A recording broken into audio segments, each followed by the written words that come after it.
Good evening, televiewers. You're welcome to Prime Hour on My Media Prime. This evening, we are going to be discussing about some concepts that that needs a clarification, a little bit confusing as applied in Cameroon.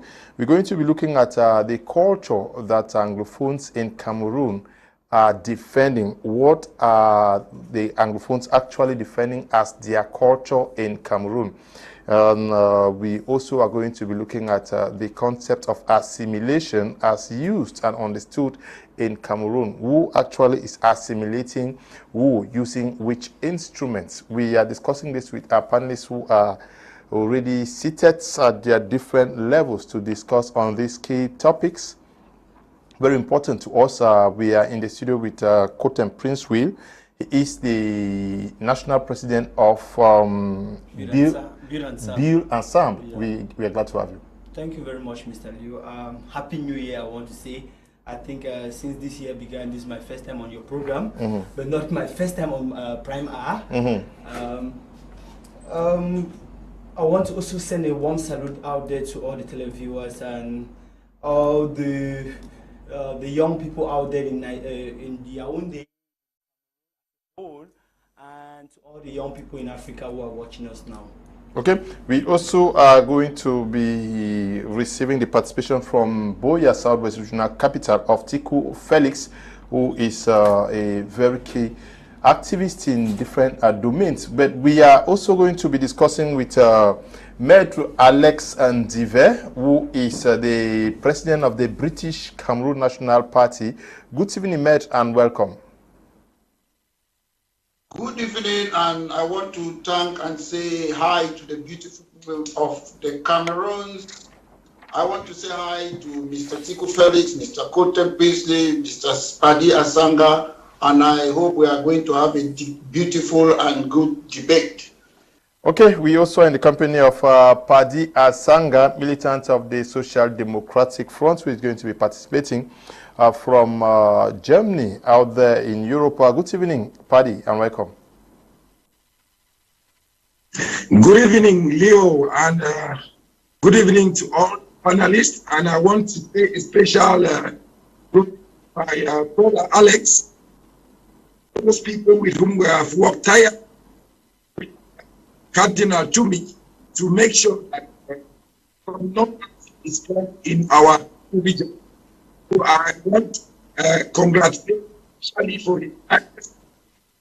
I wish him all the best in his political condition and militancy as a politician.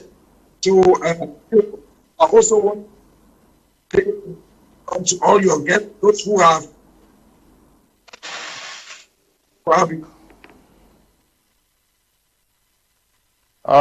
issues of sound there with Paddy Asanga. Please, Eli, can you work on that? We need to have him on so that he can participate on today's edition of the program. Kohtem Princewill, you are here in the studio with me. When we say the culture, Anglophone culture, that culture that we're defending, what is it all about? Thank you, Mr. Liu. You know, you actually introduced me as the national president of Build and Sam. Build and Sam is a civil society organization that was created in 2020 with the objective of helping to enlighten Cameroonians, help to build the capacity of Cameroonians from whatever dimension, from whatever background that they actually come from. So this topic that we're talking about today, the culture which Anglophones are defending, I think is a very vital topic, and that really touches the domain in which we are really we are working on, we're putting more energy on. So talking about culture, I think it is primordial to first of all define the term culture, because most of the times people do, I don't want to say mistake, but people do confuse the term and see another thing in the place of custom. So what therefore is a culture rather? A culture can be defined in a simple term as an idea or a way of life in which is being impacted on a particular group of people, which can take the form of their dressing, their lifestyle, like food, religion, language, and so on, as we can mention. So talking about culture, we might even go ahead to expand it, take it to the point where we see culture as a practice which the people who actually inherit it need not be reminded of it. From the subconscious mind, it comes to they practice it subconsciously without being reminded of what it is. This actually makes me to remember one of my professor of blessed memory.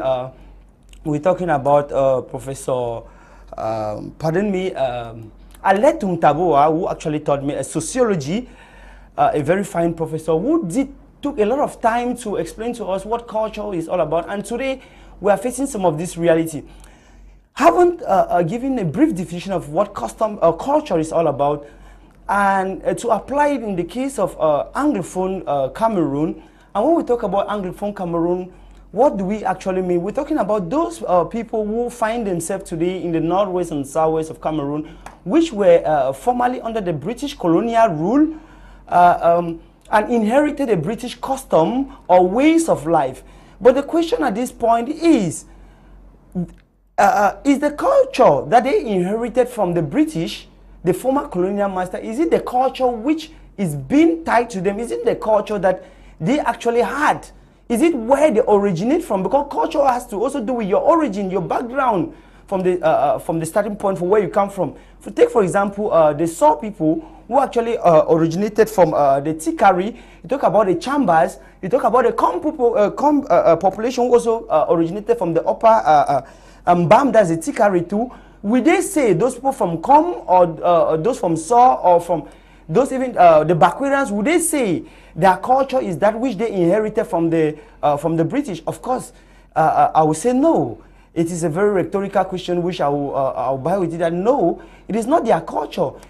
Your culture is that which is being inherent to you, that which actually comes from your origin. So if we're talking about Anglophones today trying to protect a particular culture, and if this culture has to do with the Anglo-Saxon culture, maybe talking about the language, that is English language, going by the dressing style, going by the legal system, we're talking about Anglo-Saxon's legal system. If we are looking at that to be the culture of the Anglophone people, then I would think that we are missing the point. Because talking about that culture, going by that way, we might not be on the same page. So, if we assume that culture has to do with your origin and where you come from and how you actually inherited it, then I think the Anglophones today, thinking that, because you understand that the problems with the Anglophones talking about their culture, most of the times people come up to say our culture is being violated, our culture is not being respected, and the culture in which they actually refer to, it is the language in particular and the legal system. That is what practically is the main problem, which majority say that culture is being violated. And if we have to go by that way, then I'll be very frank with you that we are missing the point. We should not miss the difference between culture and, I want to say, and bad governance. Why? Because the fact that English language is not being respected today in Cameroon, which is being stipulated very well in Article 1, Sub 3 of the Cameroon Constitution, does not mean that the culture of the Anglophone people are not being respected. I don't think so. Violating the Constitution does not actually mean violating the culture. Okay. Yes. Maybe, okay. So, violating, sending a magistrate of French background to the Anglophone courts, and he using the civil legal system in order to administer justice, I don't think it's a violation of the Anglophone culture, but it is bad governance and some irregularities. Okay, Maitre Alex and Ndive, you understand what we're talking about. When we say Anglophones are defending a culture, what actually are we defending? Yeah, I would like to look at culture in terms with institution. Okay. And I should make it quite clear, Rio dos Cameros, which started in 1520, was never created by us, the indigenous people of Africa. So that country, which is called La République du Cameroun today, I'll first make this point before I go further about the cultural and institutional issue. That place we call La République du Cameroun today it was created by two countries. It started existing in 1961. When I mean a country, in constitutional law, a country is a territory, a population, and a political authority. We, British Southern Cameroon, we had a territory, a population, and a political authority. We had Prime Minister, House of Chiefs, and National Assembly. So we were a country. We should not confuse independence with a country. Scotland is a country, it is not independent. Ireland is a country, it's not independent. British Cameroon was a country. So when we talk what we are defending, let me look what La République is doing. We have ENAM that was created in 1945 by General Charles de Gaulle in France. They are imposing something that they inherited from France. They call it NASLA now on British Cameroonians. We have what we call École Normale Supérieure, which was created in 1794 to make teachers to look like zombies so that they should be homogeneous. They are imposing it on British Southern Cameroonians. We have Revolutionary Tribunal, which is military tribunal, which was created in France in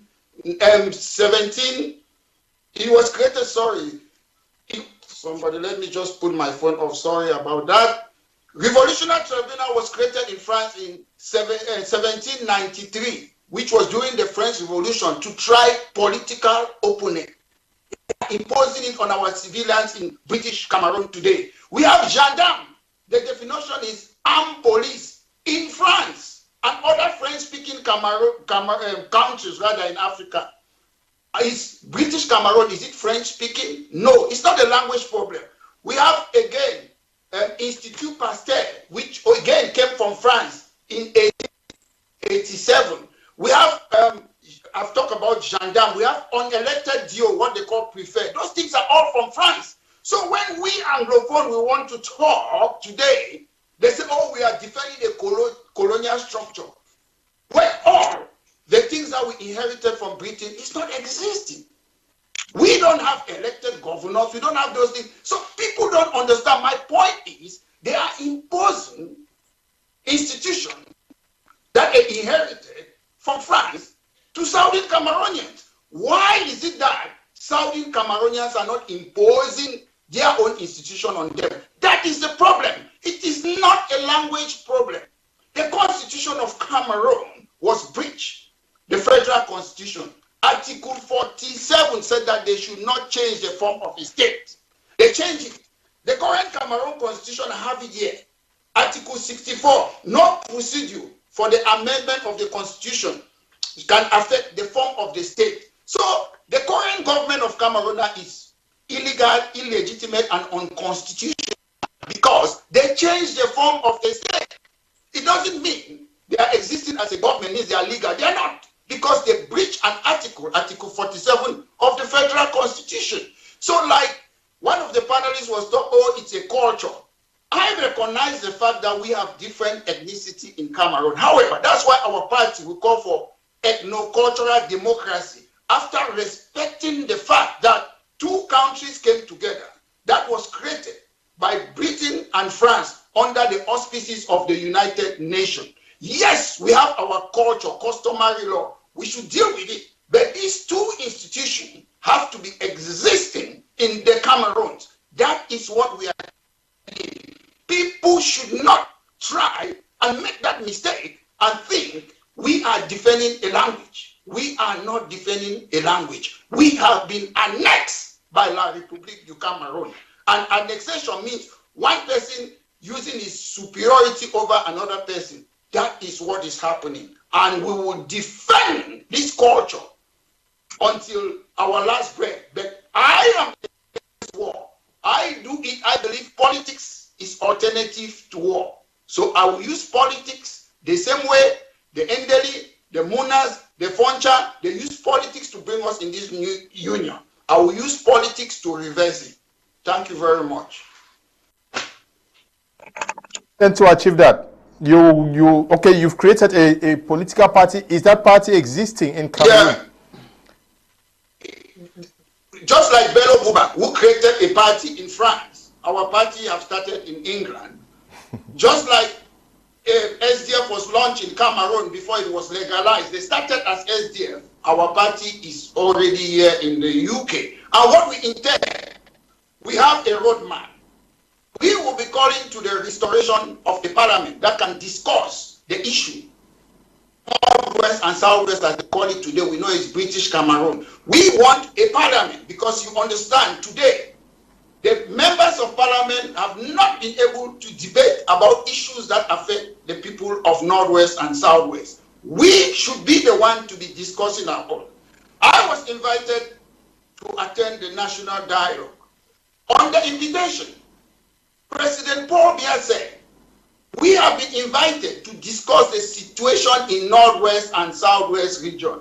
But when we went there, they were not discussing the problem in Northwest and Southwest region. They had 8 committees: decentralization committee, disarmament committee, education, judiciary, all. So I don't know, was Mr. Biya lying us or Prime Minister John Gute? I need to know that question. Why should you invite me to come and talk about the problem of Northwest and Southwest? And when there you were talking about all the other provinces. Decentralization for all the other Maitre Alex, we're talking about culture and not the major national dialogue. I'm sure we're going to have another occasion I'm just giving you an example. That's why I talk about that. We are going to have an opportunity, I'm sure, when it is time, we're going to discuss about that. Paddy Asanga, we are talking about the culture of Anglophones as we speak. What is that culture, according to you?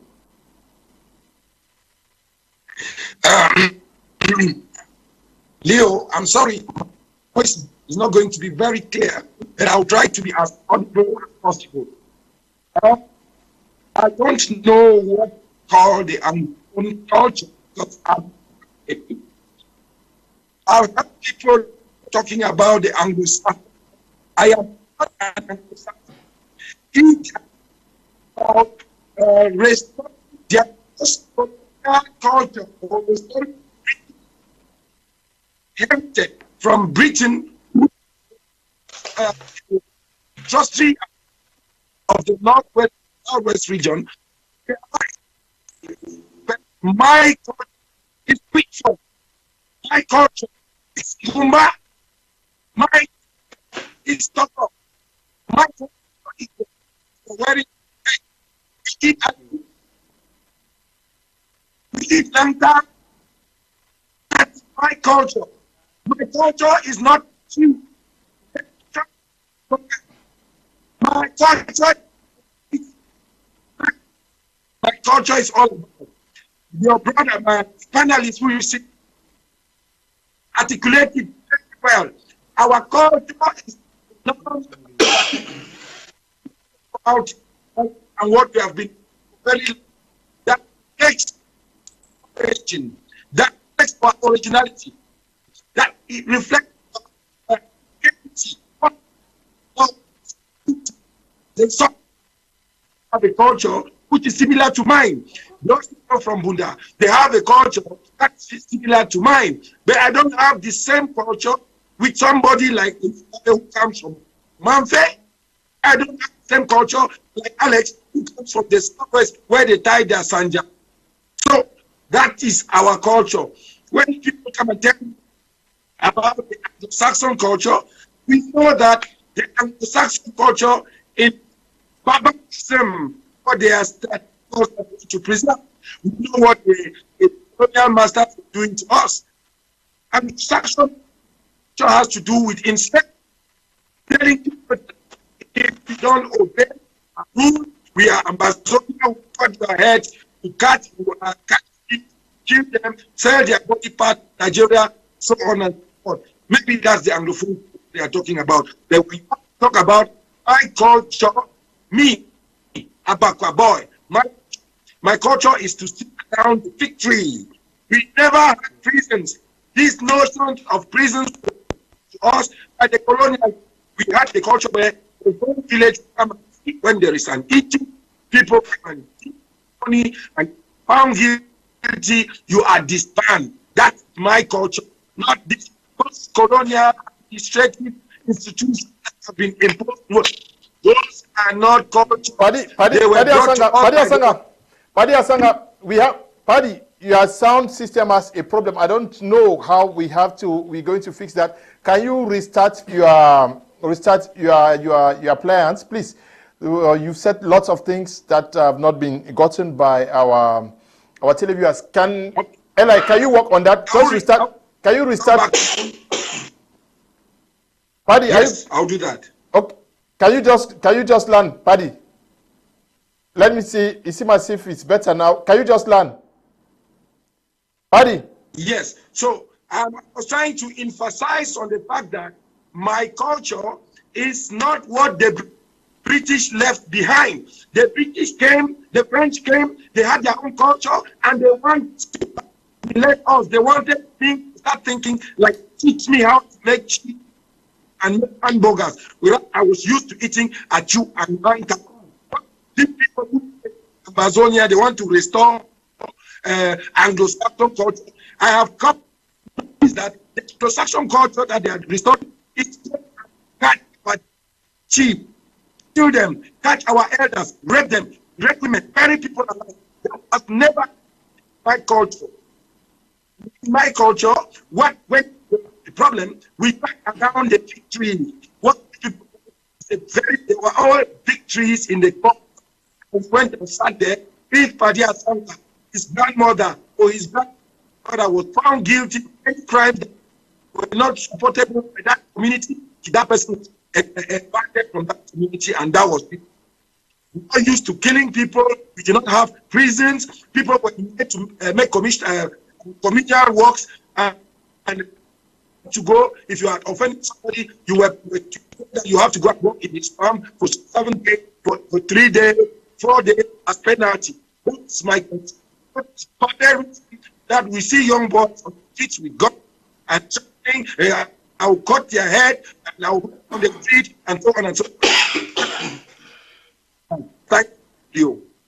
Okay, we are going to the Southwest region to get the first reaction of Tiku Felix as he understands. What he understands by the Anglo-Saxon culture that Anglophones are defending in Cameroon. Yeah, good evening, Mr. Leo, and good evening to the entire panel. Yeah, Mr. Leo, I want to say an Anglophone is somebody who hailed from, or who is an indigene from a British colonized territory. Somebody whose parents naturally came from a British colonized territory, not somebody who had migrated and had stayed long in a British colonized territory, or somebody who had learned the British language and is speaking it fluently. No. An Anglophone, Mr. Leo, is somebody who hailed from, who is an indigene from a British colonized territory. I want us to understand that before the British or the colonialists or the colonial masters came to Africa, we had nothing like Nigeria existing. We had nothing like Cameroon existing. We had some group of people, clans, tribes, who lived together, and they all had their own carved boundaries, and they had one culture. They spoke the same language. You understand? And even if there was a difference in language, you can get the similarities, especially in the way they do their things, because they were of one clan. They were one people. We had like the people of the grassed field. We had the Bulus. We have the Sawa people, for example. You understand? And that is why you see they have similarities up till date in the way they speak, in the way they dress, in the way they do their things, even their cultures. You understand? So when the colonial master came, they are the ones, based on their greed and based on their interest on whatever they have seen in any land, they decided to recarve and give new boundaries, not taking into consideration the unity that the people have built. You understand? They didn't take that into consideration. That is why today you will see a sour man in the southwest speaking French based on the French interests that caused them to get that part of the sour people. And then we have the sour people still in the southwest because the British people got that part of them based on the interest they had. You understand? And that's why you see the Bulus speaking the same language with the Equatorial Guineans and the Gabonese, having the same names and everything. You go to the Manu, the same thing with Nigeria. You understand? So all this thing is just what the colonialists came and inflicted. You understand? Here in Africa. So when we talk also, so Africa in general and Cameroon in particular is made up of so many different people, so many different clans and tribes who had their own culture. They were forced to inherit a foreign culture that made them to forcefully get what we call now as an Anglophone and a Francophone. So we have our own culture and also an imposed culture from the West. Mr. Leo, look at our way of life, our education system, our bonding abilities, our sense of unity and hospitality, going down to our traditions, our regalias, our ways of even constructing our houses, our straightforwardness, our boldness, our spirit of transparency. Just to name a few, this is what makes the Anglophone man different from the Francophone man. Yes, part of it we inherited from the imposed culture of the British, while part of it is what we have in us, which the British came and they saw. So learning the English language in our universities won't add these attributes and automatically will never make you an Anglophone or a Francophone when we go based on the language. Mr. Leo, asking how Cameroonian is an Anglophone culture is not a clear question based on my pick. I think to me the question should be how Southern Cameroonian is the Anglophone or the Anglo-Saxon culture, because whenever I talk of the Anglophone culture, it is better explained. It is just related specifically in Cameroon to the Southern Cameroons and not the French Cameroon. The French Cameroon has nothing to do with what we call the Anglo-Saxon culture. You understand? So I think if you ask how Cameroonian is a Anglo-Saxon culture, it's not okay with me. It is how Southern Cameroonian is the Anglo-Saxon culture. I want to say, and clinging to the colonial language, especially and the Anglo-Saxon fashion or ways of doing things, it is a plus to me now looking at what the world has become. You understand? Because it links you. The world is getting kind of global. It's getting globalized and it's getting smaller based on the digitalization of it and every other aspect. You realize that they are looking for means in which the world can become as one entity, where getting from one people to the other, there won't be a kind of a boundary, and the language that we've learned, the Anglo-Saxon language, the Anglo-Saxon culture, based on the influence that it has gained over the years, is a plus to the Southern Cameroonian, because it will help him or link with the outside space, especially with other British colonized territories, and it makes things easier for them. British colonized territories, as he is saying, are we saying that Anglophones or Ghanaians who were colonized are not too tied to their culture? Yeah, Mr. Leo, thank you very much. It is really a vital thing. I think this topic that you brought today, it is timely, because I think the topic is mostly geared towards addressing the problem which is happening today in the Northwest and Southwest, which most people tie it to the Anglo-Saxon culture. And if people think that they have their premeditated ideas and they have their hidden agendas and they want to hide behind Anglo-Saxon culture, this is not the time. The people have really suffered a lot. And I think sitting here as a young man, it is also timely because most of those people out there, most of those carrying the guns are young people. And most of them have been misled with this idea. Mr. Leo, if we have to move forward, then the first thing we have to abandon is this idea of continuing with the colonial heritage.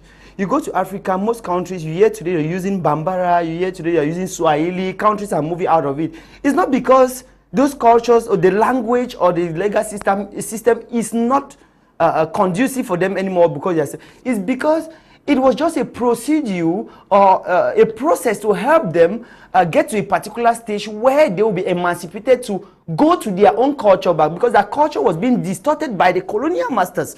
And if we today, especially those of us from the Northwest and Southwest that call ourselves Anglophones, have to still tie ourselves back on the fact that Anglophones have, or those from the Northwest and Southwest have their culture is the Anglo-Saxon culture, then we should be deceiving ourselves. It means that we're taking ourselves back to the colonial area. That is not what we should be doing at this. What we should be doing at this point of time is to embrace what can take us forward. And I think what can take us forward, if the language that we are using today can help us to emancipate ourselves, in order that someday we can use Mungaka. We can use a Wondo, we can use how do they call it, a Jagam, we can use a Mobako to actually govern ourselves. It will be the best thing to do. But to say we want to continue, we maintain the British or the Anglo-Saxon culture, I think it's not the time, because we are very straight with the question, what is the culture Anglophones are defending? And the question which follows is it what defending? That is what we should be asking ourselves now. Is it what even defending that culture that we are talking about? What are we defending behind? If you should be defending the Anglo-Saxon culture, then I believe you should be defending homosexuality too. You should be defending only monogamous marriage. Those are things that I don't think it is. This is the time where Anglophones or those from the Northwest and Southwest, I don't always like using the term Anglophones because it has misled so many people, especially the young people, who are not really conscious of the reality which is happening. If we have to move on, it is not worth defending it. Because like I said before, your culture has to do with your language. My language is Mubako. My language is not English. My cultural diet your first language is Mubako. As a man from Balikum, but from the chambers, is Mubako. And if I should be looking at my origin and my culture, I shouldn't be looking at English. If I should be looking at Anglo-Saxon culture, then if culture has to engulf a diet, dressing, then I shouldn't be talking about my Togo. I should be talking about wearing a suit every day. If I should be talking about the culture, different Anglo-Saxon culture, I should be talking about my Fukol and Jama. I should be talking about I don't know whatever thing they're doing. So I think that the fact that some people are defending Anglo-Saxon culture, it is a way to mislead the young people. He says, you want to tie with? I want to tie my idea with that of Mr. Paddy Asanga. I think we are on the same page, but I will really somehow disagree with Barrister. And most at times, Barrister, but pardon my words, most people who are in the diaspora are those who carry a lot of that word Anglo-Saxon. We have to install our culture. Which culture are you talking about? That is the question. Okay. But I was going to ask you, he raised some issues that people are straightforward, they are honest, they are this and that and that. That is what makes the Anglophone unique. Mr. Leo, yeah. Mr. Leo, I lived in the Francophone zone, like some people call it, but I've lived in the center region, in the south region, for center south for about 12 years now.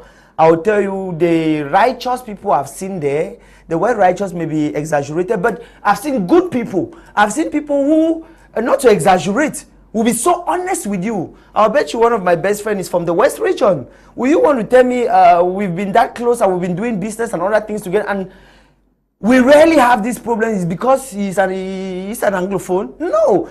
Look, some of these things are inherent in the personality who you are. It is not a culture. You will not tell me because somebody comes from, inherited a French culture, it makes him very arrogant, it makes him, no. You should be talking about assimilation. I think that will come to our second topic. But when we're talking about our culture, there are some things we should not be good around. Let's just get the reaction of Ndive Richard, who is going to be coming in there from, I'm sure, out of the country. Yeah.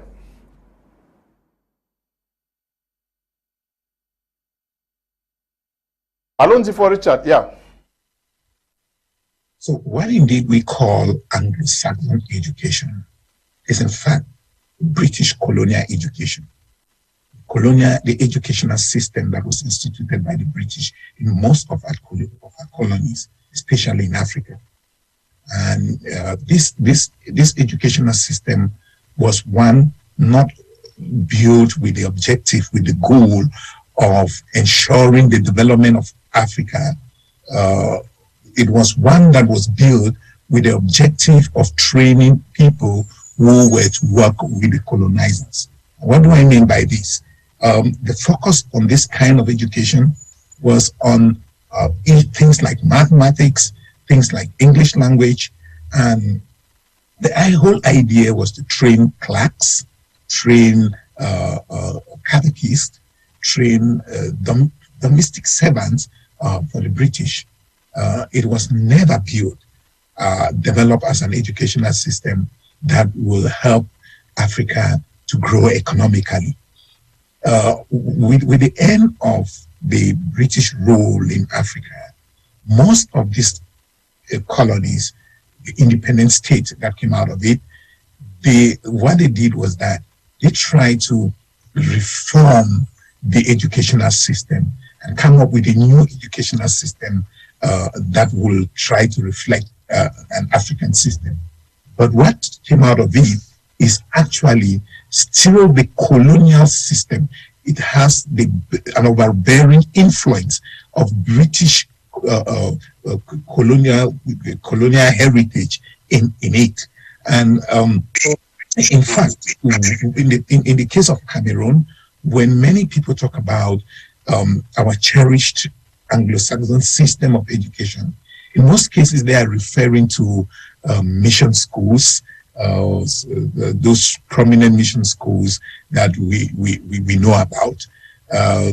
This is what they are jealously protecting. This is what they're talking about. But then when you take a closer look at this educational system, and then you ask yourself, what is the curriculum? How does it really benefit Africa, or Cameroon to be more specific? You realize that there is a lot with that system that needs to be revived. And in fact, many European countries, African countries, many former British colonies are abandoning this system of education. They're abandoning the system of education because they've realized that it is not an education that was built, it was not a system that was built to help Africa to develop economically. And so they're abandoning it and they're trying to adopt new system of education. Now, what is wrong with this system of education? We have a system of education that is completely focused on examination. Children are taught not to be able to solve problems, not to be able to be critical in their thinking, but children are taught to be able to pass exams. Children are trained to pass exams. And so the entire focus, and if you look at it very well, what you realize is that the indication of what parents will call the best schools, they're measuring that in terms of the percentage passed in the GCE. That is where people's mind are. That is what they measure. That is their metric. That is the metric they use to measure the quality of education, which is not the case. Because education is not about examination. Examination is not an end in itself. Examination is just a means to an end. What do I mean by that? Examination is there to test if students have actually acquired the knowledge that they set out to acquire. But what obtains in most of the schools, and this is across the board, this also obtains even in the Francophone system. What obtains is that everything is tailored towards the examination. Teachers teach purposely for students to write and pass the examination.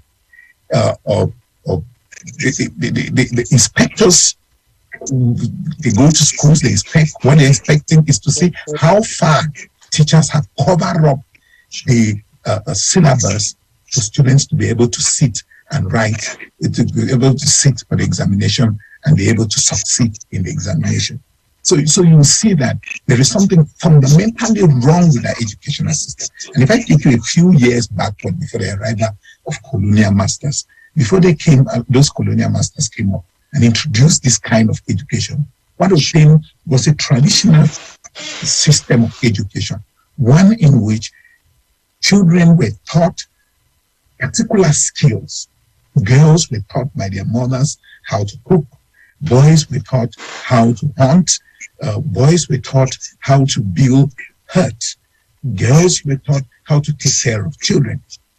I will understand that in our present dispensation, that will be considered as some kind of discrimination, some kind of gender insensitivity, because we set people in particular roles. But the whole idea here is that we can go back to this this system of education that we have, and then we look at it, we review it, and we look at this. The Western education is not bad.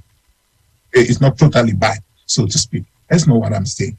What I'm saying is that we need to come up with our own system of education that is neither Anglo-Saxon, no Francophone, no Germanophone, or whatever, but a system of education that is purely African, one in which we could borrow some positive aspects of the Western education and integrate that into our own traditional African education, what we used to have as traditional African education. And then we look at those elements in those traditional African education that we think will not be appropriate in today's context. And we scrape that off. And then we come out with our own educational system that is purely Cameroonian and not an educational system that is Anglo-Saxon or Francophone or Germanophone or whatsoever kind of education we are talking about. So my idea is that we should rather focus on developing our educational system, building our educational system in a way that when students leave schools, they will have acquired the right skills that is needed for them to be able to solve real life problems, and not an educational system that is geared and tailored toward children passing exams. Okay, Ndive, Richard, thank you very much. We move over to Maitre Alex Ndive. Very briefly, please. I want to congratulate Mr. Ndive Richard for what he has just said, because I think he has understood well what is happening in Cameroon today and what is disturbing the young people and what the problem is. Because some people will want to defend their alma mater. Imagine you went to Sase, you know what he can gain you. You went to Seka and the like. Some of those schools, they are tied onto it like a bond. And because they don't want to leave those things behind, they say, no, this is an Anglo-Saxon system and it's the best, we have to go. I want to ask that question.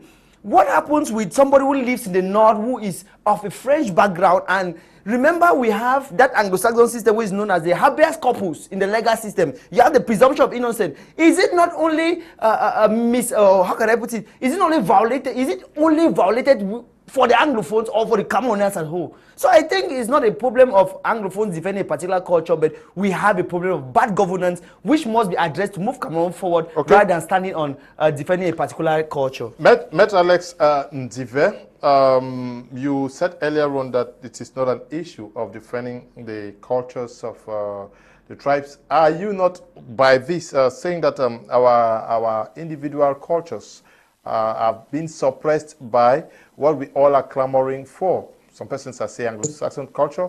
Where do we place the Bakri culture? I'm sure that is your culture. Where do we place the Mankon culture, Bayangi culture, and yes, where do we place all of it? Our party have two things. Okay. Two things. We talk about ethnocultural democracy. That's what we place all the ethnicity in Cameroon. Okay. Number two, Cameroon was not created by Africans. It was not created by us. We are talking, the question is, what is the culture Anglophones are defending? That is the question. It's not about Ambazonia. It's not about people's chopping head. It's not about education. The English culture, education is autonomous. If you go to a university, it's not Famdongo who will tell you your program, it's the teachers. So I'm not talking about education here. Education, Anglo-Saxon education, is up to the teachers. It's independent, like football association. So I'm not going there. And some of the panelists have made some statements. They don't want colonial culture. If you don't want colonial culture, it means we have to dissolve that country called Cameroon. It was not created by us, Rio dos Cameros. We are where we are now. Two countries came together, and what I'm defending is that liberal culture. It's not because it's Anglo-Saxon. That when you commit a crime as a civilian, you're being tried by jury system, not by military tribunal. That is what we are defending. I went to Ngwakele. 99% of my class in public law was in French. Public law. That is what I'm defending, that I should be able to study. Culture is about language. English is part of my culture, including Bakwere or other Balinyonga is part of my culture, English. We are speaking English now. We are not speaking Bantu or Swahili. So people should not come and pretend on this platform that, oh, my culture is Mayemen or whatsoever. That country was not created by us. And from what some of the panelists they just said, they are saying that, okay, we should dissolve Cameroon because it's a colonial country. It was created by colonialists. That's what they are saying indirectly. But they don't know that. So I accept that if you want to say, let's throw the colonial culture, it means we have to dissolve that country called Cameroon. But we are where we are. Two countries came together. We support ethnocultural democracy, which means our two systems have to be respected. Our problem is not about education. In the Anglo-Saxon culture, university is autonomous, which it means the teachers, the chancellor, they control it, not the state. So those are the things we are fighting for. We are not fighting for Anglo-Saxon culture because it is British. It's because it is fairer. You have checks and balances. You have elected governors and whatsoever. It's not because it is English. If the French system is good, there's checks and balances, I will support it. If you go to Pakistan, India, United States, they are using the Anglo-Saxon culture. South America, they are using the same culture. So it's what are we defending? We are defending that liberal culture. That a gendarme, an armed person should not be walking in our street with a gun. That is a culture we are defending. It's not about people chopping head. I should make this clear on this platform. In 1984, when a learned lawyer, Fon Godi Dinka, started his Ambazonia, he was not killing people. He was not chopping head. It's his opinion. And the Constitution of Cameroon respect that opinion. It is there in the Constitution. He's free to do it. And when people have hijacked what Fon Godi Dinka created and they start killing people, I don't buy that. I call them hijackers. They are different from Fon Godi Dinka. He's entitled to have his opinion about this Ambazonia, just the same as other people are free to have their opinion about one Cameroon. It is very important that I love my culture. We love our culture. There is customary law in Cameroon. It's in the Constitution. The only difference is that the government does not promote it. We have seen the Mosonge Commission, which we have today, is there to promote English language. But there is no commission to promote our ethnicity. So that's the difference. There's no commission, and the Constitution stated quite clearly that we have to promote our various culture. We keep on talking. Today, we have two official languages. We should not forget, Cameroon is multilingual. It's not bilingual. But we have two official languages. So those who are so crazy about these, our traditional languages, they should tell the government to put other official languages like Balinyonga, Bakwere, and other things as an official language. There's nothing wrong with that. I will accept that. I'm not denying my culture, but when we speak precisely, the problem is French Cameroon is using its institution and they are imposing it on Southern Cameroon. I've named them. ENAM was created by General Charles de Gaulle. École Normale Supérieure was created in France. Military Tribunal in France. Gendarme in France. Institut Pasteur in France. So why are they imposing these things on us? We believe that there should be English institution in Cameroon and French institution in French Cameroon. And if I'm speaking, it's my political opinion. My best friends and relatives in Cameroon, they are Betty. I'm not here to talk about, I don't hate Francophone. The closest people in Cameroon to me are Francophone. I don't care what political party you belong. So I'm not here to defend a culture because I'm Anglophone. I'm here to defend a culture that somebody like myself who went to Ngwakere have to struggle to do public law, which was 99% in French. So I'm saying, okay, my Francophone brother, you people love one party unelected governors. Okay, practice it in that side. And for us who want elected representative, let's practice it in this side. That is what I'm saying. I love Francophones. I love the people from Northwest and Southwest. I am here, I'm speaking politics. I'm not here to talk who I love or who I hate. I don't hate any person. And I'm against war. And I believe politics is alternative to war. Question for you as a young man, maybe your junior brother. I don't know if you're comfortable with it. No, just make a point. Yes, you made mention of the fact that you're trying to foster that culture where you went to Ngwakele and 99% was French, and so you should be capable of having that equality. So I want to ask you the question, what about the University of Boya, the University of Bamenda, which is almost 99% in English? What will another student or young person from the other side of the country say who actually has that ability or has that zeal to study in this other part of the country? And the second one is, when you talk about Fonzinka, who created his party or something like that in the 1980-somethings or 1970-somethings, and to fight something, and today you are still talking about going back to it. Don't you think that at the time where you guys were fighting and today you are still fighting it, do you think it is still normal for young people of my age to still continue fighting that fight, or we need a way forward, like we need something original of our own nature, or do we still have to still continue fighting? Okay, very briefly. Can you respond to that? Can I answer? Okay, yes, but be brief. When I went to Ngwakele, there was just one university in the whole Cameroon. And I should tell you that now we have a choice. Somebody can study in Ngwakele. And I fought for Boya University. We fought in Parliament in Ngwakele with my Francophone brothers. So we gave that university, Boya University. I should say, young man, I'm not an old man, don't mind. I started fighting when I was 12 years old. So that's part of me. A lot of people think I'm 70 years old. So I'm just speaking that it was one university in Cameroon. You had no choice. Now there is a choice. If you cannot go to Boya, most Anglophone, they used to go to Nigeria to do JAM. And the people who were not opportune to do that, they will stay at home. So take note, there was one university at that time, there was no choice. You, a Francophone or Anglophone, you have a choice to study in Ngwakele, you have it. We Anglophone, whether it's 100% English, just the same like multipartism, we fought for it. Just the same, we went there, you fight for things, for change. And at the end of the day, I'm somebody, after we should respect the two countries, as I say. A country is a population, a territory, and a political authority. We should respect it. Then we go back to ethno-cultural democracy, what I call. Each tribe have to exist. The customary law have to be respected in that country. But we have to respect. If we don't want to respect the country called Cameroon today, the two countries that came together, as Paddy said, the colonial country, then let's dissolve it and let's go back to our kingdom and our various nations. Okay.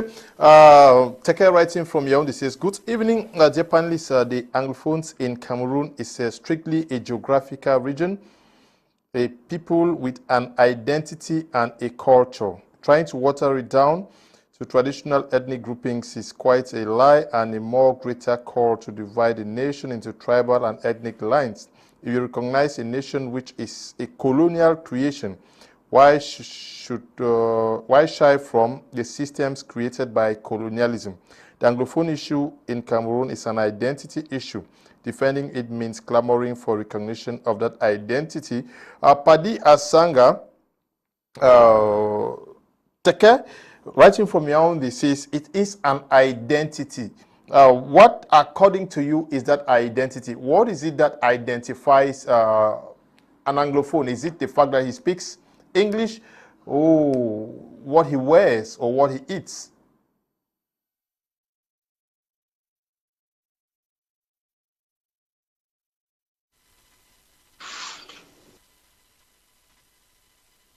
Paddy's not a, okay. Okay. Yes. Yeah, Mr. Leo. I want to answer to Mr. Teke very straightly. I don't think what actually makes you an Anglophone is the fact that you had a particular colonial master, which gives you an identity. That is where we have to move forward from that. Because if we keep going back to that, I think we'll still find ourselves in the same mess that we are today. Because what are the people who are fighting, still claiming about that we have our culture, our language, which was given to us by the colonial masters? The question is, should we continue to kill ourselves because of what the colonial master left for us? I think that what should be done at this time is to see how we can manage what we have to get something better in the future. Like I made mention of the fact that other countries are moving away from this. We're talking about Bambara, we're talking about Swahili, we're talking about other languages which have been used today. It doesn't mean those people did not use their colonial languages. But if we have to still keep fighting about this colonial language, then we are still having a problem with our own selves. Because do you think those people living in the other part of the country, say the central region, the east region, the west region, do you think that they are so happy speaking French? I don't think that is what it is. What we want is to live together, to live in peace, and not kill ourselves because of a particular colonial language. No. What will you tell the man? Because if you have to go by that colonial distinction, it doesn't just end with the language. It also has to do with our dressing. So how will you distinguish yourself, the man from the northwest with the person from the west region? I don't know how you want to distinguish yourself. How will you distinguish a man from the southwest, like the Sawa, the Bakwarians and the likes, with the Sawa people from Douala? That is not what should be preoccupying our minds at this period of time. I think what is most important, like I'll reiterate again, is the fact that we have to put all this colonial heritage behind us and look for a better way forward. Because if we keep fighting for the colonial heritage, we'll kill ourselves. And someday, our children will still continue fighting from this state. And they will not only fight, but they'll look at us as very foolish people. What are we fighting for? Okay, let's get Tiku Felix once again from Boya, Southwest Regional Capital.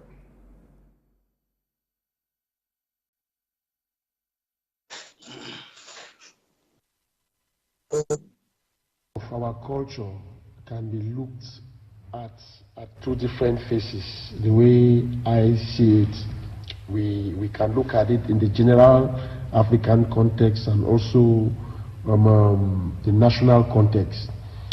Now, we all understand that Africa was one piece before the arrival of the colonial masters, who through greed and whatever came and separated Africa into small entities, which we have today as countries. You understand?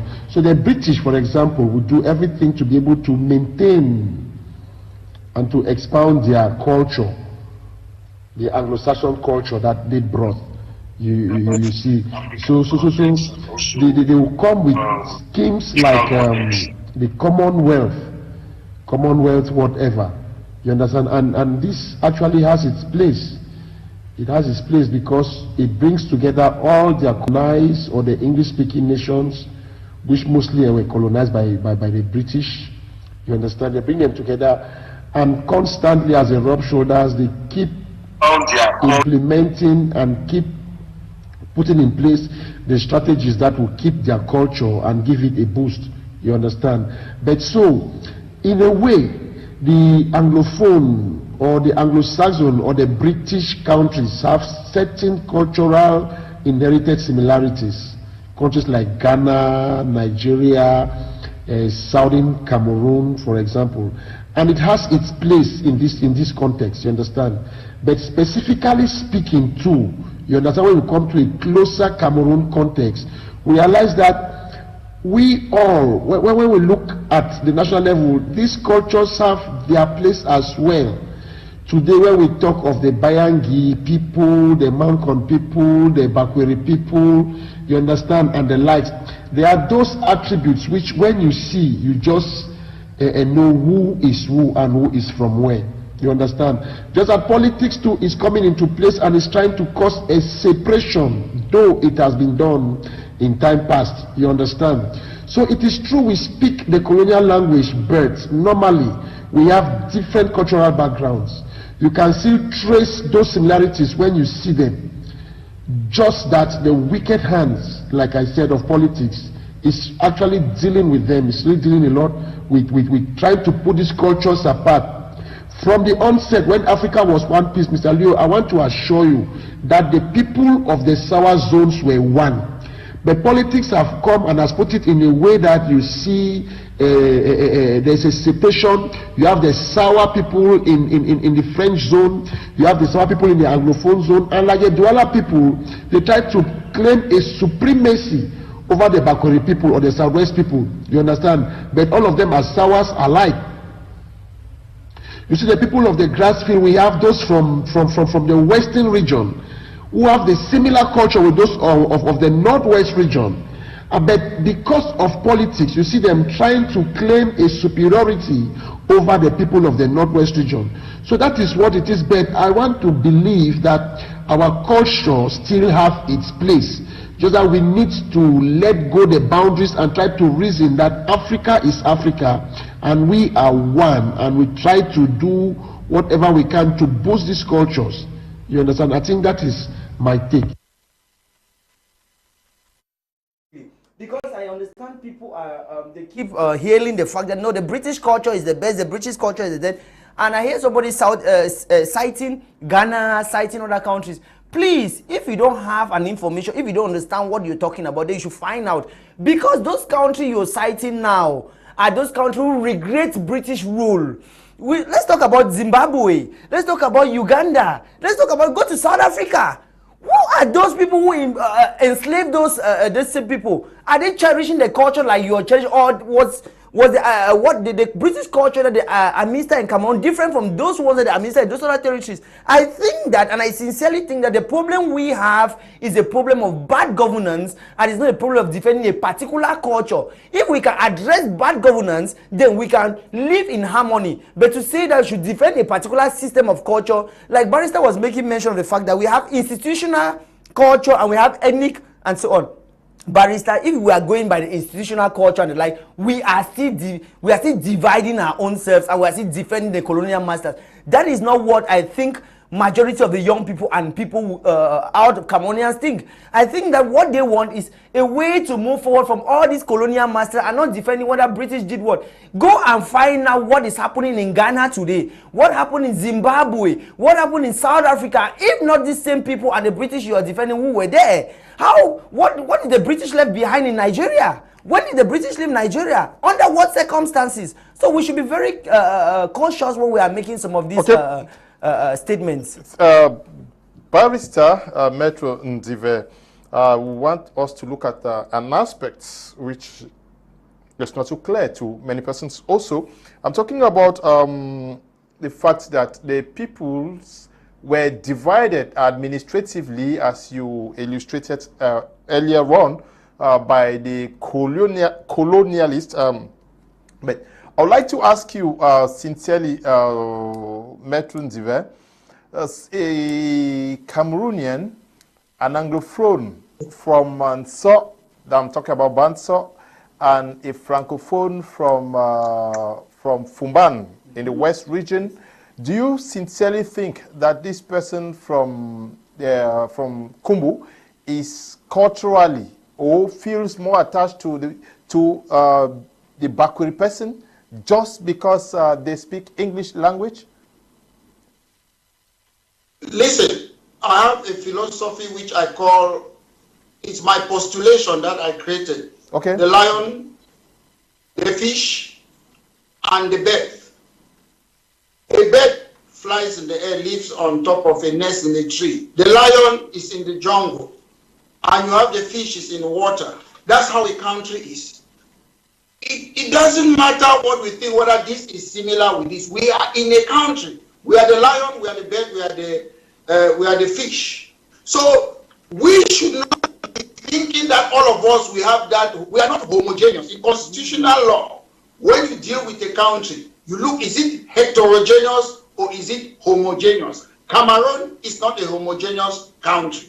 So you have to make a pond, a river, a sea, that a fish will have to live there. You have to have a jungle that a lion will live there. And you have to have that tree or the air that a bird will fly. What we're trying to do in Cameroon is one size fits all. What culture am I defending? I've seen Princewill. He keep on talking about language. I'm not talking about language. I'm saying I love that, even if I don't call it Anglo-Saxon culture. I love that liberal culture that you will go to court, they will try a civilian, not in a military tribunal. I love that culture that an armed person will not come in the streets of British. A gendarme, a person with arms, is not our culture. I'm not loving it because it's British. I'm loving it because it's fair. I love that culture that the executive, the legislative, and the judiciary is separated. Not one man is the executive, legislator, and everything. That is what I love. Please keep on talking. Oh, it's because we bring us together. But he's not stating the fact. State me the fact. I'm not talking because it's British or French or German. In India, they use the English system because it is fair. The jury will see 12 people. They decide on a case, not one man in a military tribunal, in a criminal tribunal. That is what I'm defending. A university that not a minister will tell people how to set questions in a university. The teachers, the lecturers, they will decide. That's what I'm defending. Barrister, you're a lawyer.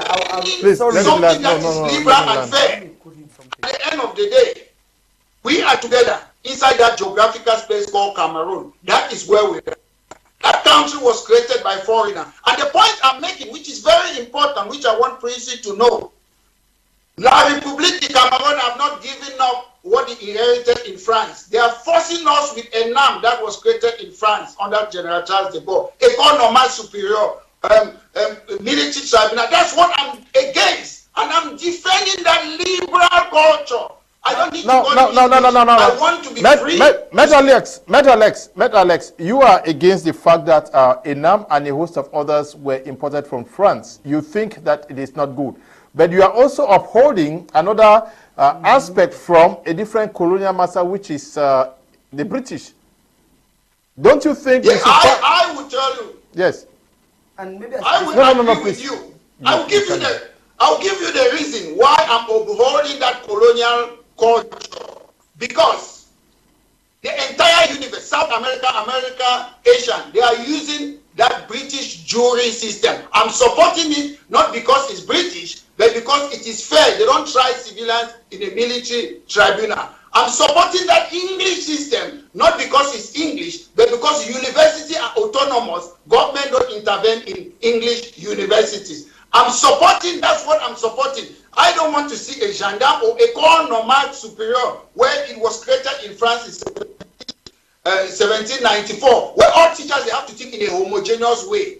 People have to think. People have to do things differently. University is a place that you have to argue and have different opinion. But we don't want that homogeneous system. So my point is, it is not because it is English that I like it. It is because it is fair. That is my point. I'm defending the English culture. I keep on repeating. Like my brother again, Mr. Felix. He was talking about politics is dividing us.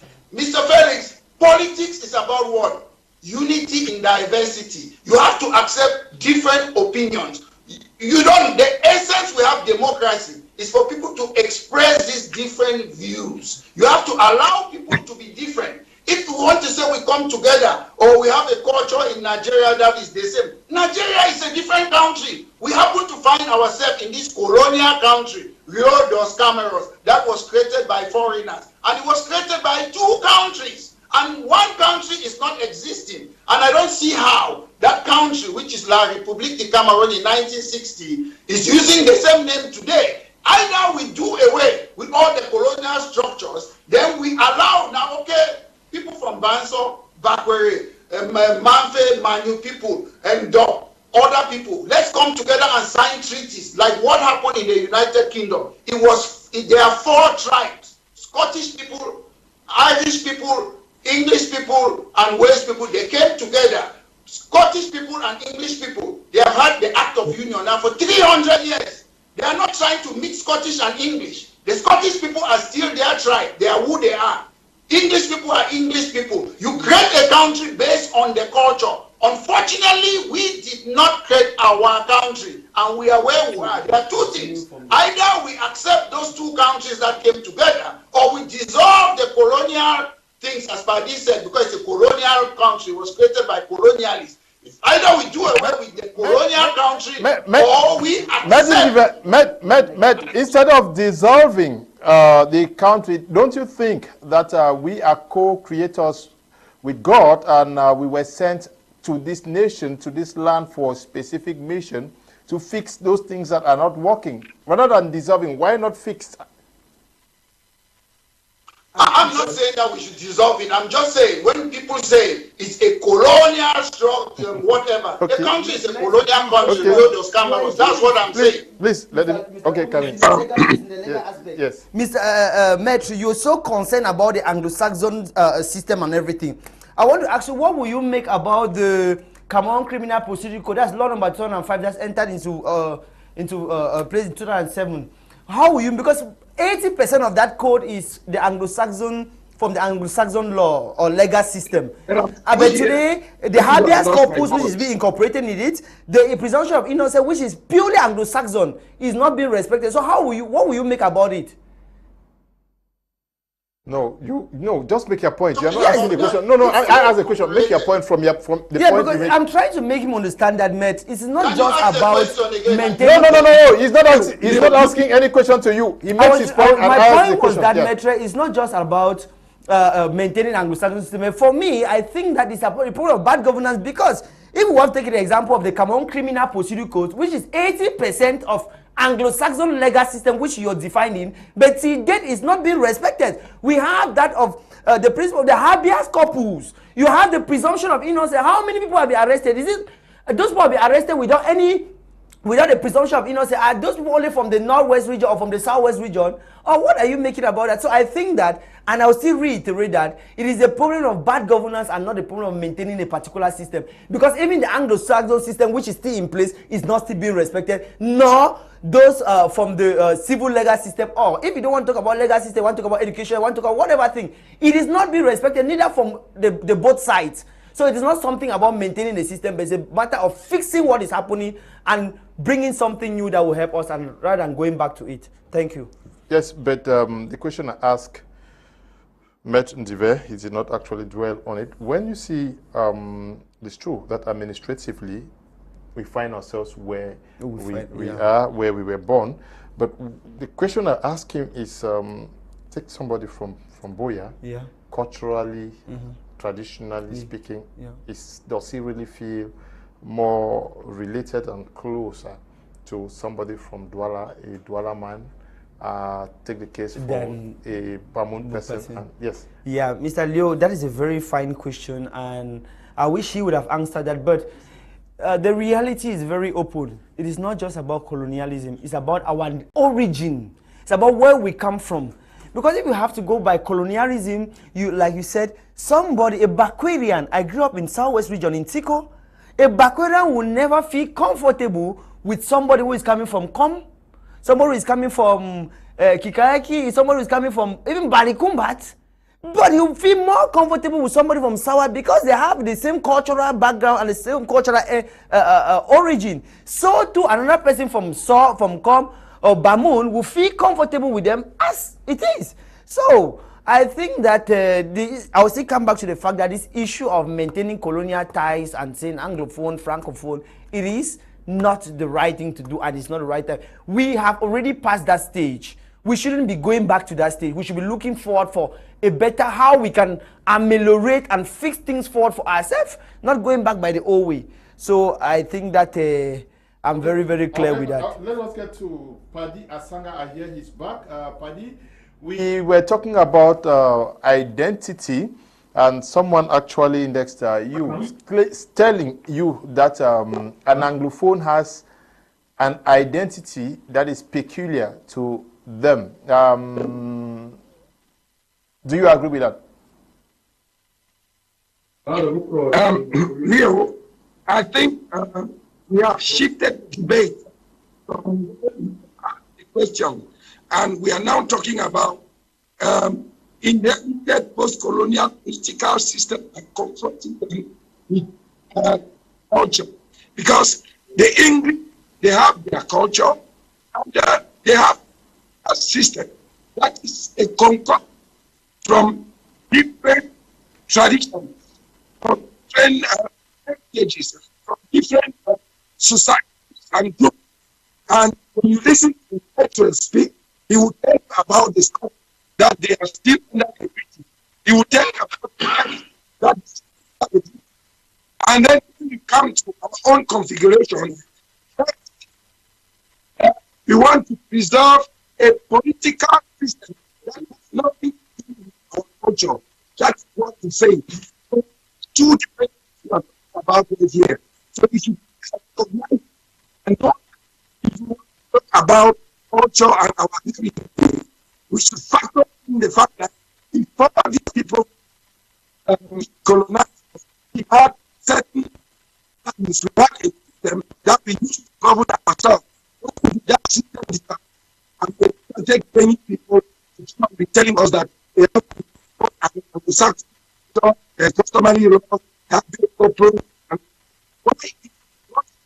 Why is Russia to get back these people that have West Spain? So it's serious. So that is the premise that I'm coming, because you cannot to Maitre communication. He keeps saying that he has to do and so on. You know, is to head. That's it. So he tell me about Anglo-Saxon culture, which is a class system that was put to serve. We have very, very big issues. The sound system with you, Paddy Asanga, the sound system is not good. I don't know whether it's network or it's the appliance you are using. Yes. I think that this issue of black leg, you know how it originated, is because of such opinions, wherefore we want to force people to accept the division that was being put upon them by colonial masters. Because when you hear those from the Southwest today saying that we don't want division because we cannot align with those with the Northwest and those from the Northwest, they use names because they feel like they are being forced. No, those are graphic people.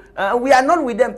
It is not because they don't like those from the Northwest, but the culture, the ways of life, the way they grew up, their origin, it's not synonymous. It doesn't resemble those of the Northwest and Southwest. It was just a geographical coffin from the colonial master that decided, okay, you guys will go this way and that one will go this way. But from the origin, it was not like that.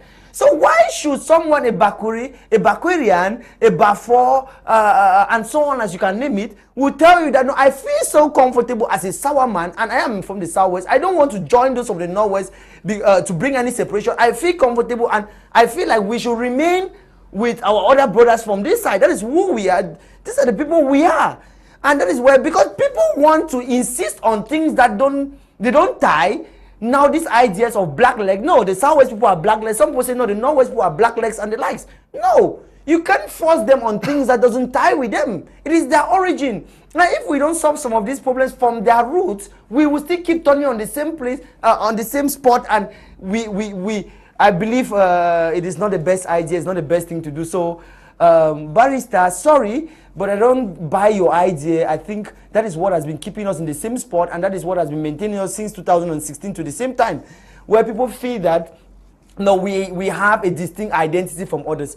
We are all one. I believe before the Germans even came, there was nothing like Anglophone Cameroon. There was nothing like Francophone Cameroon. And when the colonial master actually arrived, the French, because if you ask somebody from Ambam, somebody from Vomeka, somebody from Zwaitile, and so on, they will tell you that this same system you are condemning, they are also condemning. So what will you do about that? Is it something that they want?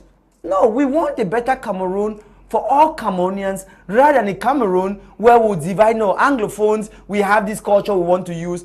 Like most of the panelists have expatiated on the fact that when you talk about the Anglophones and the like, majority, you might want to argue with me because it's a political platform, but the reality is when you talk about Anglophone, Anglo-Saxon culture, the Anglophones defending a particular culture, they are talking about the language, the legal system, and the education. Those are the principal three arms which most people tie to be the Anglophone culture, and this culture doesn't really is not really also the best. Okay. Maitre Alex Ndive, we are talking about a culture that we are defending. He says it is the language, the system of education, and the legal system. Maitre Alex Ndive, what do you what do you make of many of our schools in the northwest and southwest regions? They were actually flooded by Francophones. They were there. Most of them were there studying the English subsystem of education, which means that if they were to do law, they'll do the common law, and that is the way of life that they actually were taking up. How would you appreciate that?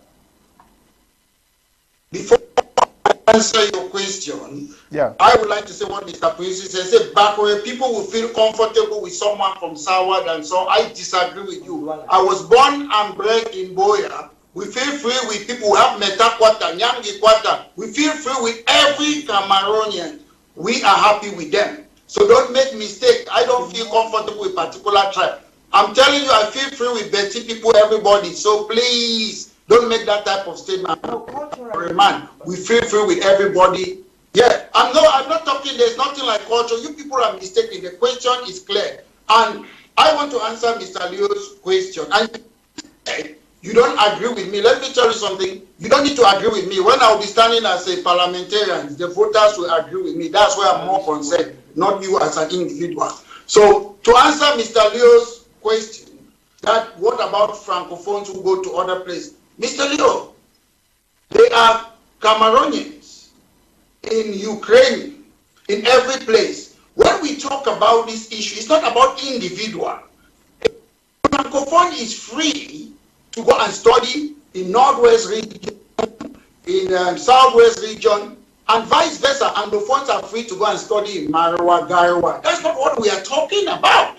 We are saying on this program, what are the culture we are defending? Yes, but what want to be tried in yes, but can I cue you back? My question is, if we claim that it is a language we speak that makes that is a culture that we defend, it is the legal system that we practice, and some of these things are not necessarily the geographical position from where we come from. You've not spoken much about that. What about a Francophone who goes to an English subsystem of education? He has, that is the system of education he knows. He becomes a lawyer, common law. That is what he practices. And maybe if we say it is the food we eat, he eats and is very comfortable with achu and maybe kwakuko and kanda. Now, are these not attributes that they have taken up? The attributes that we are defending. Mr. Leo. Yes. Mr. Leo, what I'm saying, an individual, Cameroonians are free to go to Nigeria and take the attribute. Cameroonians are free to go to Ukraine and take the attribute. Scotland, all over the world. That's not what we are talking about. The problem is, my point is, it is simple. A country was created. Two countries came together. One had their independence in 1960, the other one 1960. When they came together, good. Let the two systems be existing inside that geographical space. Like the people of Canada, Quebec, like the people of Scotland, people they are united. Britain is called United Kingdom. It doesn't mean they are not united because everybody is allowed to practice what they have. Unfortunately for us, we did not create the country called Cameroon. Some people created it. So my point is, why is it that one part in Cameroon is using all their institutions that they inherited in France? Then the other part, they have almost dissolved all the institutions. That's the question that I want Mr. Princewill to answer. Why is it that they are using all the institutions, Economy, military tribunal, NAM, Jandam? Why are they imposing it? Why should they create NASLA in Boya? Why should they not allow them to have their own institution that they inherited from England? That's my point. I'm not saying that this is better. One part is still using what they inherited from France. They are still using their name La République du Cameroun. They have removed the 2 stars that used to be on the flag. So that's my point. Why is it that one side is free to be using their colonial institution, then the other side is not free? That's my question. That's why you have Quebec in Canada. That's why you have Catalonia. Alex, I'll still stay with you. Now, we are looking at the culture that the people of the Northwest and Southwest regions are defending.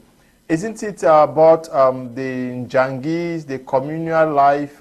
Isn't it also about the solidarity that actually we see people live with?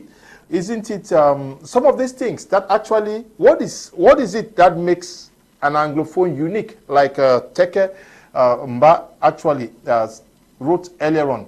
What is unique? Is it the fact that there are no institutions like ENAM and a host of others? I'm talking about the life of a typical Anglophone. Yeah, but the problem is that we have relegated our Anglophone culture. Most of us, we love our culture. I remember when I was in primary school, Boya Station, we used to have dancing competition. We used to dance Chawile, Ayayaya, which was Banso. We love all those things. People should not get us wrong. The people who have relegated those things, you see, when people have a wedding in Africa or in Cameroon, they will say it's traditional wedding. Why is it traditional wedding? You call the white man's wedding that is a wedding, then yours is traditional. The white man's wedding too is traditional too. Our customary laws, our marriages, how we resolve our problem, those things are recognized in the Constitution. But we, as a people or the government, have relegated our culture, then place our culture in an inferior position. That's what the government have done. And that's why you see a country like South Africa, they have about 11 to 12 official languages. How come that the only official language in Cameroon is just English and French, when we are a multilingual country? So what is wrong with that? The problem, Mr. Princewill have been talking about that we want to use colonial culture. It's the government, and he talks about bad governance. What is bad governance? I would like him to explain what is bad governance. Because if there are rules and laws that tells you what to do, there should not be bad governance. If the Constitution says Article 47, don't change the form of a state, you change it. Is that what you mean by bad governance? So I don't understand. When you use blanket terms, and just say bad governance, it doesn't mean anything. I don't use blanket terms. I've told you that I love our culture, all culture. When I was in Guatemala, Manu culture, I used to go to their dance. I enjoy it. Betty, I enjoy it. It is lovely. It's unique. Sometimes what we call Northwest and Southwest, it was a creation. It is true that most of us have gone away from the purpose of this program, this edition of the program. My question to you again, you should be brief, please, because he has to talk. We cannot get to Paddy Asanga because of network issues. Now, the question I'll ask you is, what are those things that you see our brothers of the Northwest and Southwest are doing that do not actually reflect who the Anglophone is? If you are saying that, you are inviting me to say a lot of things, because is it April 2017, I spoke to these people, what they have been doing. People have hijacked something and I started criticizing certain Cameroonians who hijacked from Godi Dinka's Ambazonia and started kidnapping for ransom, killing people and whatsoever, saying that they should make Northwest and Southwest ungovernable. And at the point, at that time, I started criticizing them. And people who started calling me blackleg. I'm sure I'm one of the first blackleg because I believe in what we call non-violent revolution. And we have done that. It has worked before to GCE board, multipartism, and other things in Cameroon. We have done that before. So when I see people saying that they should kill people, it's a revolution, and they remain in Northwest and Southwest killing each other, they don't know what is important. What is important, if you are in a revolution, I ask the people who are abroad in the diaspora, go to Cameroon and lead the revolution, because a revolution is about removing one government and replacing it with another one. But I don't see people advancing to Yaoundé to remove a government. So that's where I disagree with them. And again, there are rules, there are laws. If you want to fight a war, there are war crimes. You don't go to the hospital and attack people. You don't go to the educational system and attack people. I don't know who are doing it. I don't know if it's the Amazonia or the government. All those things are wrong. They are rules. When I want to do anything against the government, I look at the law, I make sure it's legal before I do it. And to me, I've called on my brothers that, look, this fight is unnecessary. There is a political solution. We don't need to ask the opinion of the government. What we need to do, Cameroon Constitution says you can create a political party, use all those energy that you're using and say that they should kill people, and let's mobilize ourselves and have people who will speak for us and represent us. Cameroon, we did not join La République de Cameroon as Northwest and Southwest. We joined it as a country, and a country is what? A territory, a population, and a political authority. So anybody can come and say what they want to say. We did not. Cameroon used to have 7 provinces. We have now 10 regions. They added 3 more regions from the French part of Cameroon. Why is it that they did not make other regions too? So why is it only Northwest and Southwest? We need more regions. Regions are just geographical location. As you say, we have our ethnicity, our customary laws. We all enjoy those things. I've been to different culture bands or other places in Cameroon. It is lovely. I'm not saying that we should forget about that. That's why I say our call for our party is twofold. Bring back our institution, how they created that country, 2 countries. Then we bring what we call ethnocultural democracy. And decentralization should focus on those ethnicity. It should go to the people, not just in a province, because in the various provinces or regions, we are different. So take decentralization to the various culture, the various tribes, so that we can move forward. That's what will happen. And politics is unity in diversity. It's not one size fits it all. Okay, you are itching to come in here. Yes, Mr. Leo, I like the way Barrister articulated around these facts, but there is something we have to understand. We not need to mistake some of these things and create more separation among ourselves as Cameroonians. Why? Because we should be capable of making a clear-cut distinction between leaders or what do we call elites and the local population. When he talks about the fact that the Francophones have a culture and they have created ENAM, they have created all the other schools. I want to ask him, or I'm not asking him, but I want to say that in ENAM is not just only Francophones. You have Anglophones in ENAM, but who are those who are there? Are there no Francophones that are complaining that they don't have space in ENAM? So we have a problem of leadership. We have a leadership, wherefore we have some few individuals who have connived with the same colonial masters that they are talking about to keep the people into bondage. You go there to the regions in the center region, the south region, the north region, all of those young people, you talk about the military tribunal. You go to the Koninge, you go to all those prisons. What are those that are they not Francophones? There are many of them that are there. Should I start citing them? Amadou Vamuki, so many of them, Alain Fogwe, all of them are there. And then when you talk about Anglophones not participating, you want your own culture, I want to ask you, are there not your brothers who are Anglophones that are also in that part of that government? The former Prime Minister, Philomonia, even the recent Prime Minister, as we talk, the present Prime Minister, Chief, is it not an Anglophone? If things are not going and you think the Anglophone needs to go, what has it done as a representative? Have any of them ever worked out? The president of Barrister, please, we must pity Cameroonians with the suffering that they are already going through.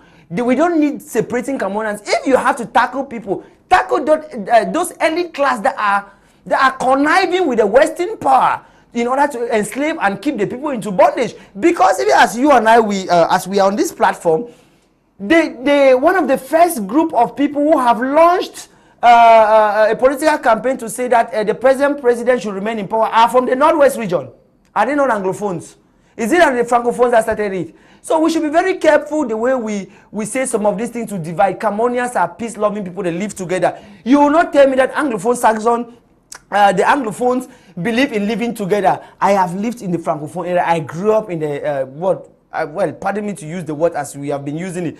I grew up in the English-speaking part of Cameroon, and I've also lived in the French-speaking part of Cameroon. I will tell you, the last time I was in Sangmalima. I went to play football. I played football, and one idiot wake up and said, "L'anglo la fait quoi?" Everybody left their feet. I thought I was the one. But everybody, the Francophones, the French, they left and they sanctioned that guy. He was supposed not to play football with us for 3 weeks.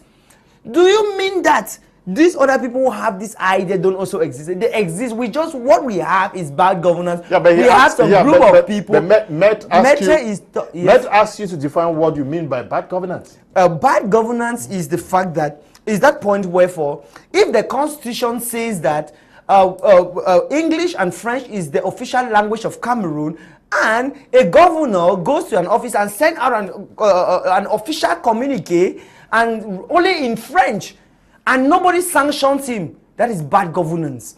If how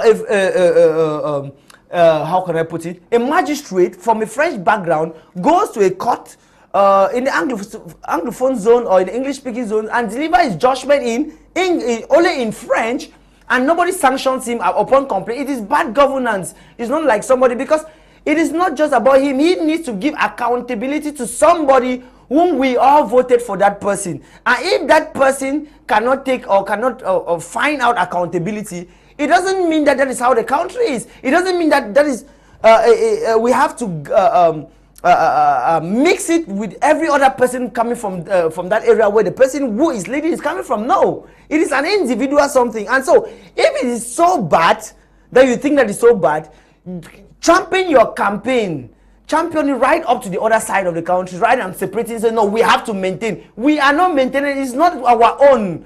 My culture is Mubako. My cultural dress is Togo. My cultural food is traditional meal is fufukon and jama. It is not. And if I have to leave, I need if some of these things are changing, if I'm not getting what is supposed to be in place, I need to see how to change it rather than put it on a particular person. Okay. Maitre Alex, you have a political party, the British Cameroon National Party. How is it going to be operating? Is it only going to be limited to the Southwest and Northwest regions, or it is a national party? Yeah, the mistake most of us have made in Cameroon, we think that all political parties should be national. If you check on social media, they will tell you that Minister Issa Chiruma's party is a minor party. Our party is a minor party. And you are allowed to have a minor party. To me, the only national party in Cameroon is the ruling CPDM.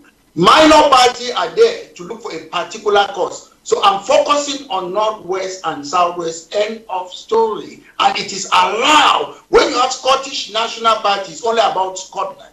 When you have the Flemish Party in Belgium, it's only about Flemish. That is something we have failed to. That is something we would have looked into in order to solve the Anglophone problem.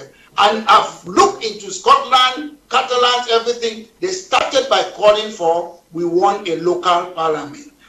When local things are there, local people should decide on it. I don't know how Mr. Prince will come and sit on this program and tell me that we have an Anglophone problem, but it has never been debated in the parliament. Do you know why? Because they don't care. But if we had a local parliament, Northwest and Southwest or British, we'll talk about our problem. What is wrong What is wrong? I'm still talking. And because you made a very important point, that there are Anglophones who are supporting what the government is doing. But let me tell you, Anglophone is not a political party. Anglophones, there are Anglophones who are in the CPDM political party. You talk about Anglophone, but you fail to say they are CPDM. They are in the ruling party. They are entitled to support the government. They are in the party. Anglophones are not a political party. Like now we have created British Cameroon National Party. We'll bring our project, we'll talk what we stand for, we'll put our manifesto, our policy. The party does not mean, I don't believe that because you are an Anglophone, I don't fight for Anglophone problem because I'm an Anglophone. I'm somebody, I fight for the minority, I fight for injustice, and I fight for equality. So I'm not doing it because I'm Anglophone. I know a lot of Betty people who started fighting for Anglophone problem long ago. One of them is Mongo Betty. The other one was Secretary of State for Internal Security, Mr. Denis Ekane of late. He used to invite late Abemukon to his house, and for 2 weeks he stated in Yaoundé, how can we change Cameroon? Late Abemukon dedicated the sequel of his book, The Prisoner Without a Crime, Chapter 2, my good friend Denis Ekane. A lot of Anglophone things are you must be an Anglophone to fight for Anglophone problem. Che Guevara was not from Cuba. Joslovo went from Europe to South America, to South Africa. He was not from South Africa. So we should stop that mistake. We think we must be an Anglophone. If you like justice, if you like equality, you fight for it. Whether it's in India, whether it's in Ukraine, whether it's in Europe, that's what you do. So there are Francophones who are fighting for equality, who are fighting to make sure that Cameroon, Anglophones, they should have equal status, not special status. So we shouldn't make that mistake. Anglophone problem doesn't mean the people who are fighting or trying to see change are only Anglophone. No, there are a lot of Francophones fighting for this equality. We should take note about that. Let's not make that mistake. Okay, Maitre Alex and Juvett, you have officials of the party already on ground working to mobilize people towards... Basically, we have 1 or 2 people there, and I must say this clearly. I don't look the government as an enemy. Like bringing our party into Cameroon, I will speak with the government. I don't look at the government like a lot of people think that, oh, this is Bia is there, so this is this. There are 2 things when you look at l'État, constitutional law. The president of the republic, if I sit here, I want to talk. Paul Bia have got 2 functions. He's an individual, which I love him.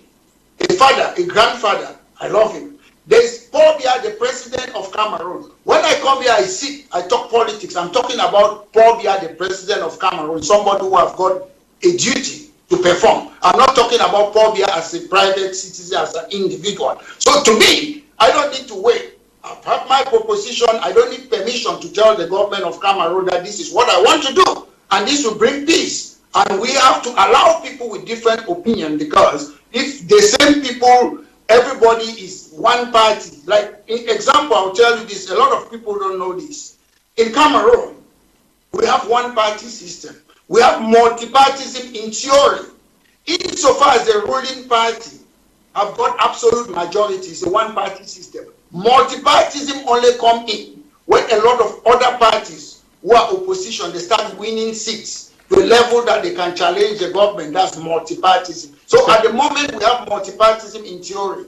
Okay. At the end of the day, people like Minister Bello Buba, Chiruma, and JJ Momo, all of them, they are in coalition with the government, so they are no longer opposition. Once as you enter the government, you're no longer an opposition, okay, because you're part of the government. Thank you. So, thank you. Now, this education, we need to do another edition of this program. Many persons have written to me. Many persons have written to me that we will need to have another edition to actually explain what the culture, Anglo-Saxon culture, is all about. What is it that we are defending? Is it our system of education? Is it our legal system, or what? And is it worth it? Yes, and the question is it worth it? So, Mr. Leo, I joined my voice with you to say that it's, I really sincerely think that it's a very rich topic that maybe we should come back to it someday, because it will go a long way to enlighten more Cameroonians, especially the young ones who are out there, who are the ones that are falling prey in the hands of some politicians, in the hands of some people who have hidden agendas, who don't even care about their own future, that are manipulating the Anglophone stuff to gain their own motives. And it's on that note that I want to call on more on young Cameroonians like myself. So many of them out there and they're doing so well. Song Derek, Samori, Fabrice Lena, Mbarao, Chidodone, so many of the Achaleke Christian, Petfela Guidas and the like. They are doing a lot out there in order to ensure that they enlighten young Cameroonians, not because they don't want to preserve a culture which is being inherited to them, which is being imposed to them, but because they believe that we must move forward. We must not remain on the same spot, and we must have to go forward. Ernest from Bamenda has a question for you. Maitre, he says, good evening, Mr. Liu and your panels. I wish to ask the barrister to name some of the institutions British Cameroon inherited from Britain that are not being used today in Cameroon, like the ENAMs, the École Normale, the Gendarmes, etc., as he is citing from other colonial masters of France. Yeah, first of all, I want to tell him that that country, Rio dos Cameroons, is a colonial country. I want him to tell him, if you don't want colonial thing, dissolve Cameroon, that's my point. I'll tell you the institution. In British Cameroon, we had what? We have indirect rule. That's what we have. The British people, they did not assimilate us. They were ruling us through our chiefs locally and supervised by the British. That's the difference, unlike with the French Cameroon. And I'll tell you that in British Cameroon, we don't have dues on elected official like dues. In Cameroon, they say we have common law. We don't have common law. It's recently, after almost 60 years, in the Supreme Court, we don't have common law. After 60 years, President Paul Biya said that they are going to put a branch of, how do you call it, of common law in the Supreme Court. We don't have, ENAM has been existing. It's a French thing, I said, that was inherited from France, created by General Charles de Gaulle. Recently, they have created NASLA. So they are translating the French thing to English. That's my point. Why the English? We are not translating our own things. We had our police forces. We did not have gendarmes. Now we have gendarmes. In the English culture, you don't need people in the street with guns. We have gendarmes with guns. Those are the things that we have jury system, where instead of sending a civilian to a military tribunal, you send people a jury system, 12 people, they will sit, they listen to a case and make a decision. So those are the things that we had. And I'm saying, I don't like it because they are British. They are liberal. We have checks and balances. One person cannot be the executive, the judiciary, and the legislative. In Cameroon Constitution, they say the head of state guarantee the independence of the judiciary. How can an executive guarantee the independence of the judge or judiciary? So those are the things I'm talking about. I'm open, I'm factual, I'm saying what I'm saying. I'm not just making blanket statements. These are the things. I love it because it's fair for the people. It's not because it's the British culture or Anglo-Saxon culture. You don't want to be tried in a military tribunal where you commit a crime. You want people who are like you. Normal people sit 12 people and they listen to the case, then they make a decision. Yes, it is British, but is it fair? That's my point. Is it liberal? That's my point. Do you want a governor who is a local man that you vote locally, or do you want somebody who was moved from somewhere, he doesn't understand the local people? I don't care if you are a Francophone, you were born in Boya or in Fako, the people voted for you as a governor, they voted for you. When I was growing up, Paul Bameleke, he was a mayor. In where? In Tico. We had who again? A Bali man. In Tico, mayor. So anybody, so far as you're good, whether you're Francophone, you come and live in that area. If the people want you, they will vote for you. Our problem is this appointment. Do Mr. Biya know all Cameroonians to be appointing people? Leave local people to choose who they want them to lead them. That is the English system. Okay, thank you very much for participating in this edition of the program, Maitre.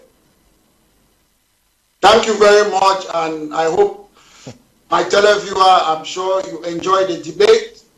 Politics is not about hatred. Politics is alternative to war. Thank you very much. Okay, thank you too for coming. Thank you very much, Mr. Leo. Thank you very much for always giving us this opportunity. I want to send my warm salute out there to my very good friend, Mr. Juvett, with a very level head, and to my father there in Tiku, Mr. Augustine Ganazain, and all the entire population of Southwest region, and Tiku in particular.